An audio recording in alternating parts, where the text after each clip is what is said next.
Hey Credit Warriors, Credit Shifu here, and people have been emailing me asking what I think of this new in-branch deal on the Chase Freedom Unlimited. Okay, now this deal, basically, if you sign up in branch, instead of the regular sign-up bonus, which is $150 in cashback after spending $500 in the first 3 months, there is a deal where you can get 3% cashback on $20,000 worth of purchases in your first year, okay? And this is only if you sign up in branch, although it is apparently coming to online in April. I'm not sure whether that's the case or not, but apparently it is. Now, the value of the cashback that you would earn from getting 3% back on $20,000 worth of spending is $600. So that obviously beats the sign-up bonus plus $20,000 worth of spending at the regular rate of 1.5% cashback on everything. So that would get you $450, $150 for the sign-up bonus, and then $300 for the $20,000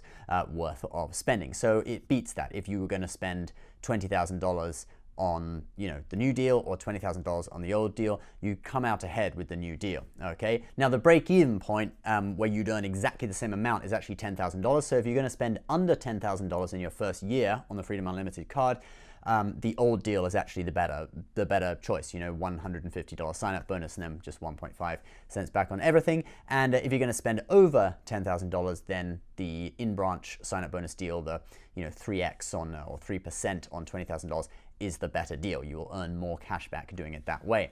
But then the question is, can you actually spend $20,000 on the Chase Freedom Unlimited? Okay, because the Freedom Unlimited, for most people, it's their kind of like non-category spend card. So when other cards don't have a bonus category on something, they would use the Freedom Unlimited for 1.5% back, or 1.5 UR points if you have the Chase Sapphire cards you can transfer over. But the problem is that you may not have that much spending in non-category categories, okay? So let's say you have the Amex Gold card, all right? That gets 4x back on dining and also US supermarket. So all your supermarket and restaurant spend would be done that, 4x back, okay? That beats the Freedom Unlimited at 3x.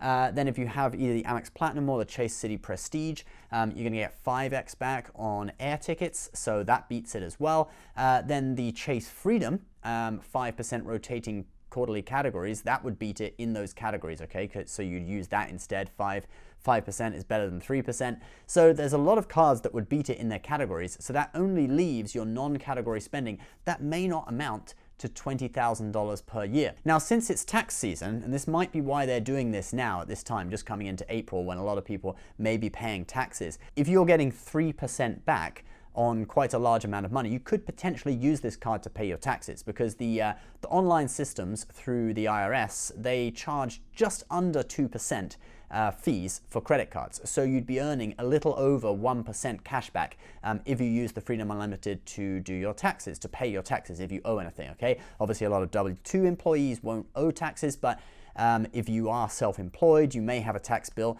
and you could use this card to pay it. Obviously, you need a card, Chase Freedom, that has a sufficiently high sign-up bonus. My tax bill was like $13,000, so my Chase Freedom, I think it's only $5,000 limit.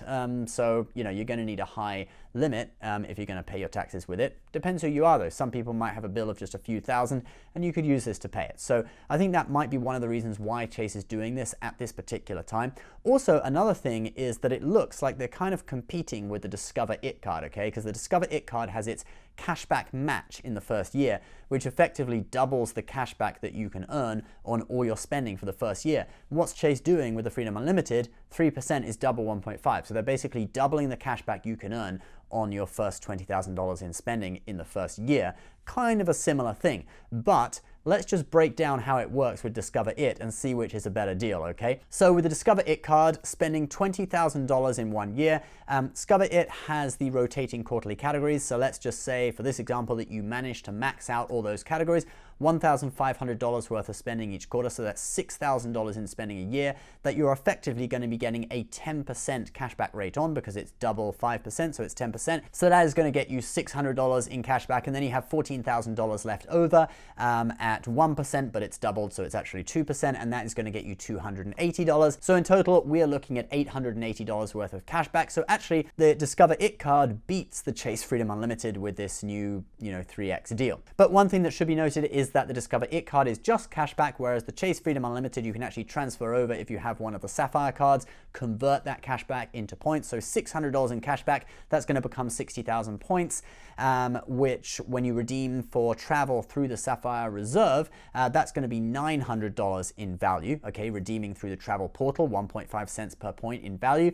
And if you transfer it out to airlines, potentially it could be about $1,200 in average value when you redeem rewards with airlines. Okay, that's estimated average value. Kind of hard to tell unless you know the specific situation. So if you're talking about transferring it over to a Sapphire card, then this deal with the Freedom does win.